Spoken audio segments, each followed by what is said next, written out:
இன்னைக்கு நம்ம பார்க்க போகிறது yet another simple recipe.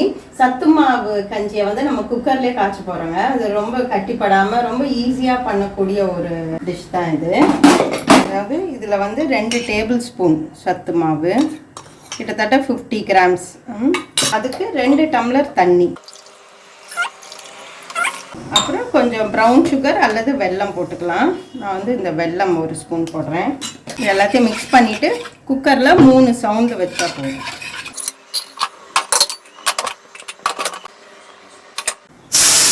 இப்போ 3 சவுண்டு வச்சு நம்ம அடுப்பு நிறுத்தியாச்சு. பாருங்கள், கொஞ்சம் கூட கட்டியே இருக்காது, அடியும் பிடிச்சிருக்காது.